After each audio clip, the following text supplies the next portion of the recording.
요즘 저희 아이들을 보면 갑자기 너무 커버린 것 같고, 그래서 깜짝깜짝 놀랄 때가 있습니다. 전에는 아빠를 보면 손잡고 싶고 안기고 싶고 또 안아주기를 바랬던 그런 시절이 분명히 있었는데, 이제는 안아주려고 하면 질색을 합니다. 세월이 참 야속합니다. 물론 아이들이 자라가면서 변한다는 것은 좋은 점이 많죠. 그러나 참 예전 같으면 좋겠다라고 하는 부분이 있다는 것이죠. 그것이 무엇이냐?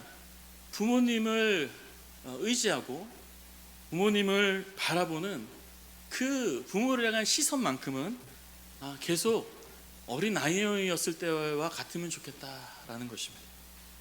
아이들이 아주 어려서는 어떻습니까? 젖병을 이렇게 또 쥐어주면 커가면서 혼자서 이렇게 먹기도 하고, 또 기어다니기 시작하면 또 자기가 원하는 대로 이렇게 기어 가다가도 젖병을 떨어뜨리거나 기어하다가 벽에 쿵 머리를 찌우면 뭐라고 합니까? 엄마, 아빠 하고 울죠. 기억도 안 납니다. 그 울음소리가 오래돼서. 아빠, 엄마 하면서 이렇게 부모에게 안깁니다. 근데 이제는요, 안 그런다는 것이죠. 그래서 저희 부부는 가끔 이런 대화를 합니다. 그래도 막내만큼은 지금 저 모습으로 그냥 있어도 좋겠다라는 바람을, 그러면 안 되지만 그런 마음을 갖습니다. 우리 하나님 아버지께서 우리를 보실 때 이런 면이 있으시다는 것이에요. 처음 주님 만나고 정말 주님을 바라보고 의지했던 그때처럼 계속 있으면 좋겠다라는 하나님의 마음이 있으시다는 것입니다. 성경에 하나님만 바라보고 하나님만 의지해라 이런 말씀이 얼마나 많이 있습니까? 여러분, 인생의 부모와 자식 관계는요, 하나님 아버지와의 관계와는 다르다는 것이죠. 사람 부모와 자식과의 관계는 사람 사이의 관계이기 때문에 자식이 커가면서 역할이 바뀌죠. 자식이 부모가 되고 또 부모는 또 부양을 받아야 될 상황이 되고, 이렇게 관계가 바뀌지만 하나님 아버지와 우리와의 관계는요, 변하지 않습니다. 우리를 창조하신 영원하신 아버지이신 창조주 하나님과 영원한 자식된 피조물인 하나님의 자녀인 우리들, 이 관계가 변하지 않는다는 것이에요. 엄마, 아빠 울면서 아버지께 안기는 그 영원한 아버지와 자식의 이 관계는요, 여러분, 우리가 나이가 든다고 바뀌지 않는다는 것입니다. 따라서 우리가 이런 면에서 만약에 변해간다면 우리 하나님 아버지의 마음은요, 안타까울 수밖에 없다는 것이에요. 우리는 어떻습니까? 너무나 커버린 것 아닙니까? 혹시 하나님 아버지를 의지하고 바라보는 그 태도가 전과 같으십니까? 아니면 여러분도 훌쩍 커버렸습니까? 하나님을 의지하고 바라봤던 그 처음 모습, 우리 안에 회복될 수 있기를 주님의 이름으로 축원합니다. 아멘. 우리가 그래야만 승리하는 삶을 살아갈 수가 있는 것입니다.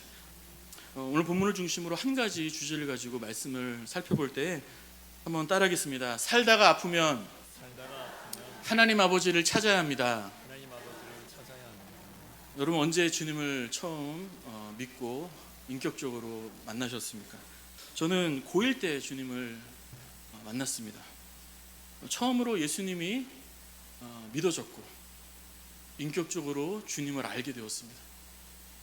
하나님이 옆에 있는 것처럼 아버지라고 부르기 시작했고 주님과 그 교제가 있기 시작했습니다. 그런 후에 저의 모습 중에 한 변한 모습이 있어요. 그건 뭐냐? 예를 들면 진로의 문제로 인해 고민하면 이제는 하나님을 찾았어요.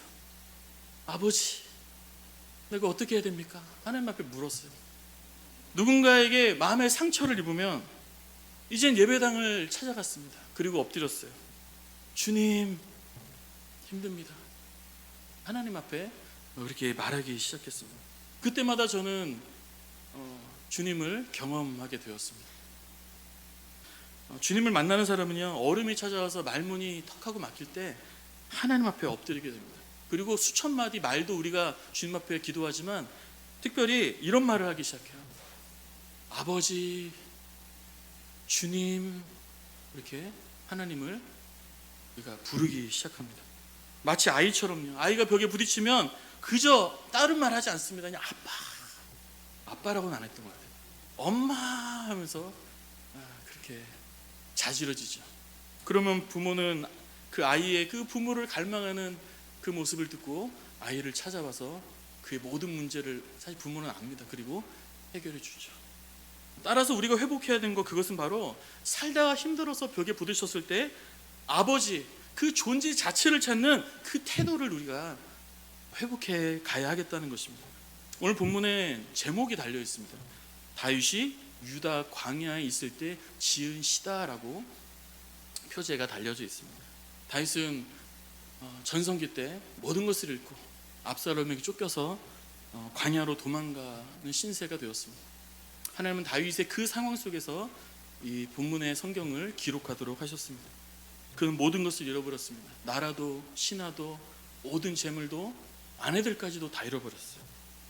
이 아들 압살롬뿐만 아니라 힘센 장수들이 다윗을 추격하기 시작했습니다.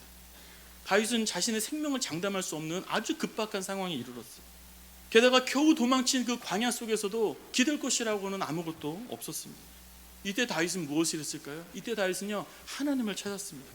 1절 말씀에 내가 간절히 주를 찾되 내 영혼이 주를 갈망하며 내 육체가 주를 앙모하나이다. 근데 여기서 주목할 점은요, 문제를 만났는데 지금 무엇을 구하고 있느냐는 것이에요. 오늘 본문은 특별히 그것을 조명해 주고 있는데요, 지금 무엇을 구하고 있습니까? 압살롬에게 구해 주옵소서라고 하고 있습니까? 가족들을 빼앗긴 이 아픔과 상처로부터 나를 건져 주옵소서라고 기도합니까? 이 굶주림과 추위를 해결해 주옵소서라고 말을 하고 있습니까? 오늘 다윗의 오늘 본문을 보면요, 특별히 문제를 붙들고 그 문제 해결을 지금 찾는 것이 아니라는 것입니다. 하나님 자체를 부르고 있다는 것이에요. 내가 간절히 주를 찾습니다. 내 영혼이 주를 갈망합니다. 내 육체가 주를 앙모합니다. 마치 아빠를 찾는 것과 엄마를 찾는 거예요. 왜 그렇습니까? 그것이 문제의 해결이기 때문입니다. 아빠를 찾고 엄마를 만나는 것이 문제 해결이라는 것이에요. 현대 기독교 과거에도 그랬지만은 많이 위기의 모습들을 보이고 있습니다. 첫 번째, 문제의식이 많이 약화되고 있는 것 같아요. 기도하지만 세상에 너무 의존할 것들이 너무 많아요. 과학이든 그것이 쾌락이든 그것이 분주함이든 우리가 의지할 만한 것들이 너무나 많아서 나 자신을 거룩하게 성별하여 정말 문제 앞에서 그것을 문제로 여기고 하나님 앞에 정말 작정하여 결단하여 하나님 앞에 정말로 주님을 바라보며 씨름하는 일들이 어쨌든 많이 줄어들었지 않습니까? 두 번째로 문제 해결만을 구하는 측면이 있지는 않는 것. 내가 문제를 해결받는 것이 그것이 은혜 받는 것이고 내가 원하는 것이 이루어지는 것만을 우리가 소망하며 혹시 그것만을 우리가 쫓아가고 있다는 것이죠. 그것이 이루어지지 않으면 좌절하고 숭고한 하나님을 향한 그런 기도가 약화되지는 않았는가 하는 것입니다. 세 번째, 믿음의 대상이 잘못된 경우가 많이 있습니다. 많은 경우 무엇을 믿느냐? 문제가 해결될 것을 믿습니다. 이 문제가 해결될 것을 믿는 거예요. 우리의 시선을 하나님 아버지께로 고정하고 주님을 전적으로 의존하고 정말 하나님만을 신뢰하며 정말 바라보는 것이 약화되진 않았는가 하는 것입니다. 즉, 기도는 하지만 아버지가 필요한 것은 아니라는 것이에요. 그러나 그리스도인의 승리는요, 하나님 자체를 구하는 것에 승리의 비결이 있는 것입니다. 여러분, 우리의 기도가 결국에는 여러분 그거 얻어도요 다시 잃어버리게 됩니다. 그 응답이 되어도요 그것은 다시 잃어버리게 될 거예요. 만약에 우리의 기도가 다시 잃어버릴 것을 얻고자 찾고 그것만을 해결하기 위해서 붙든 일에 우리가 그것에만 우리가 몰두한다면 결국 우리는 승리하는 삶을 살기는 어렵다는 것이죠. 마태복음 7장 7절의 말씀을 보면 구하라 그리하면 너에게 주실 것이요 찾으라 그리하면 찾아낼 것이요 문을 두드리라 그러면 너에게 열릴 것이니, 이 본문을 좀 다른 각도에서 한번 살펴보면 무엇을 구하고 찾으라는 것일까? 떡을 얻기 위해서 구하라는 것인가? 내 소원을, 우리의 간절한 그 기도의 제목을 구하고 그것을 찾으라는 것인가? 하나님, 떡이여, 이것을 나에게 주셔야겠습니다. 하나님, 자녀 문제요, 이것이요, 이 문제요 하면서 우리 핵심이 무엇이냐는 것입니다. 그렇게 구하고 찾으라는 것입니다. 마태복음 7장 이어지는 8절에 보면 구하는 이마다 받을 것이요 찾는 이는 찾아낼 것이요 두드리는 이에게는 열릴 것이니라라고 말씀하고 있습니다. 무슨 말씀일까? 떡을 구하는 이마다 그 떡을 받을 것이요 소원을 위해 두드리는 이에게 그것이 열릴 것이라는 그런 뜻일까? 그런 의미도 있지만은 오늘의 말씀의 결론은 마태복음 7장 11절인데요. 너희 아버지께서 구하는 자에게 좋은 것으로 주시지 않겠느냐라는 것입니다. 이 말씀을 자세히 살펴볼 때 결론은 무엇을 주신다가 아니에요. 결론은 아버지가 좋은 것을 주신다는 것입니다. 결론의 핵심은 기도 응답의 내용에 적혀 있는 포인트가 있는 것이 아니라 아버지가 주신다는 것입니다. 아버지가 보실 때 가장 좋은 것을 우리에게 주신다는 것이 아버지가 응답이라는 것입니다. 하나님을 구하라는 것이에요. 하나님을 찾으라는 것입니다. 하나님의 그 문을 두드리라는 것이에요. 이것이 비슷한 것이지만 그 핵심이 방향이 있다는 것입니다. 역대상 16장 10절 말씀에 여호와를 구하는 자마다 마음이 즐거울지로다. 스바냐 1장 6절에 반대로 여호와를 찾지도 아니하는 자들은 멸절하리라. 시편 119편 2절에 전심으로 여호와를 구하는 자는 복이 있도다. 우리가 찾고 구하고 두드려야 될 그 대상은 문제가 아니라 하나님이라는 점입니다. 저 여러분들 지금 우리는 무엇을 구하기 위해서 이 밤에 우리는 나왔습니까? 문제의 해결을 우리가 구하고자 나왔습니까? 아니면 문제를 풀어주시는 여러분 하나님을 찾으려고 오늘 나온 것입니까? 주님이 우리에게 주고 싶은 것은 무엇일까요? 누가복음 11장 13절에 동일 본문인데요. 너희 하늘 아버지께서 구하는 자에게 무엇을 주신다고요? 성령을 주시지 않겠느냐. 우리는 하나님께 좋은 것을 받고 싶습니다. 그러나 하나님께서 우리에게 주시고 싶은 것은 사실 더 좋은 거예요. 그냥 그 문제의 단지 해결이 아니라는 것입니다. 아버지 하나님이 우리에게 성령을 주시기를 원하세요. 성령은 하나님의 영이십니다. 성령은 하나님이십니다. 즉 하나님 아버지께서 우리에게 주시고자 하시는 것은 하나님이십니다. 사실 우리가 정말로 필요한 것은요, 문제 해결이 사실 우리에게 필요한 것이 아니에요. 아버지를 우리가 오늘 만나는 것이 우리가 오늘 필요한 것입니다. 저도 오래전부터 고등학교 때부터 늘 기도했던 기도 제목이 두 가지가 있는데요. 첫 번째는 이런 기도를 합니다. 하나님을 알기를 원합니다 라는 기도를 저는 합니다. 어떤 뜻일까? 하나님, 이 기도 시간에 내가 주님을 경험하여 주님을 알고 싶습니다. 두 번째는요, 이렇게 기도해요. 하나님 만나고 싶습니다. 하나님 나를 만나주세요. 하나님 내가 주님 만나기를 원합니다 라고 저는 그렇게 기도합니다. 우리의 기도의 목적은요, 하나님이어야 합니다. 따라서 우리의 첫 번째 기도 제목은요, 하나님 이 시간 내가 주님을 만나고 싶습니다. 한번 따라합니다. 하나님 만나 주옵소서. 무엇이냐? 우리가 무엇을 기도하든 무엇을 구하든 우리의 필요를 구하는 것이죠. 그러나 우리의 기도의 중심 생각은 무엇이냐? 하나님을 만나야만 해결된다는 그 인식이 우리 안에 있어야 한다는 것입니다. 기도 제목을 던지고 우리가 돌아가는 것이 아니라 주님을 만나야 해결이 된다는 사실을 우리가 인식하면서 그 기도 시간에 하나님을 바라봐야 한다는 것입니다. 또한 우리의 기도의 목적은 하나님을 경험하는 것이어야 합니다. 따라서 우리 두 번째 기도 제목은 하나님 내가 주님을 알고 싶습니다. 어떻게 해요? 하나님 이 시간 주여 내 마음속에 임재하여 주셔서 내가 주님을 경험하여 알게 하여 주옵소서라고 우리가 기도해야 된다는 것이죠. 중요한 점은 무엇이냐? 우리가 무엇을 기도하든 하나님 주님께서 내 안에 성령을 충만하게 하여 주셔서 주님을 경험하는 것이 우리 안에 있어야 된다는 것이 중요한 것입니다. 오늘 2절을 세 번역으로 보니까 내가 성소에서 주님을 뵙고 주님의 권능과 주님의 영광을 봅니다 라고 나와 있습니다. 다윗은요, 주님을 간절히 갈망했어요. 하나님을 찾았어요. 그 숱한 기도 제목 가운데 하나님을 갈망했어요. 하나님을 찾았어요. 마침내 오늘 본문은 뭐라고 말합니까? 주님의 영광을 봅니다 라고 고백하고 있어요. 그는 주님을 만났습니다. 주님의 임재를 경험했어요. 그는 주님을 발견했어요. 주님이 그에게 찾아오셨어요. 주님을 인격적으로 만난 것입니다. 우리가 문제에 몰두하는 것이 아니라 문제보다 크신, 우리가 하나님께 집중하고 주님 만나는 것에 우리가 갈급하는 저 여러분 되시기를 주님의 이름으로 축원합니다. 그럼 우리가 반드시 주님을 만나게 될 줄로 믿습니다. 하나님은 우리에게 인격적인 만남, 성령의 임재, 그 충만한 은혜를 우리에게 주실 줄을 믿습니다. 사실 주님을 만나면요, 주님의 임재를 경험하면요, 사실 다 된 겁니다. 그게 된 거예요. 충분한 것입니다. 인생의 문제를 만나서 금식하며 몇 날 며칠을 기도했던 적이 있습니다. 근데 문제가 해결이 안 되더라고요. 문제는 그대로, 내일은 내일의 해가 또 뜹니다. 다만 제가 주님을 깊이 경험하게 되더라고요. 말씀과 기도 속에서 살아갈 힘을 얻고 계속해서 주님의 그 울타리 안에서 걸어갈 수 있는 그런 힘을 얻게 되었습니다.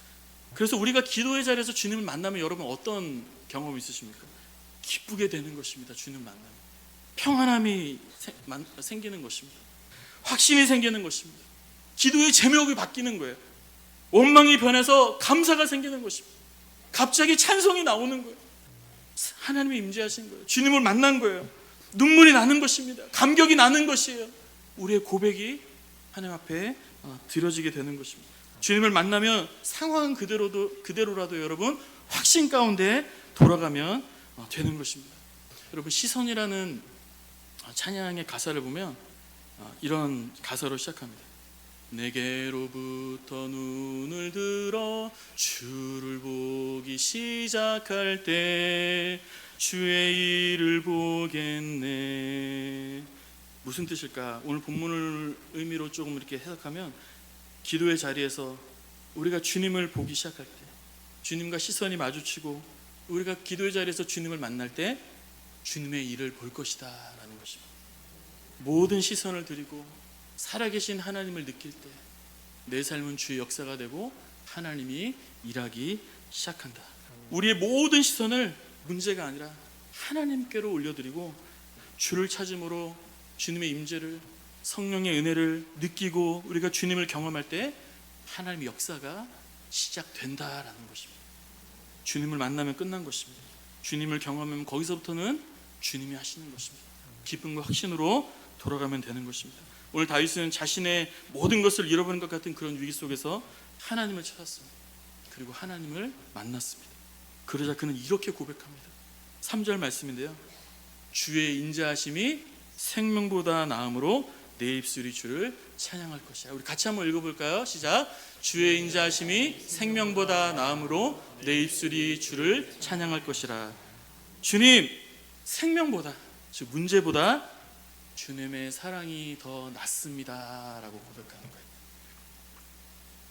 그리스도의 승리는 주님을 만날 때 이와 같이 일어나게 되는 것입니다.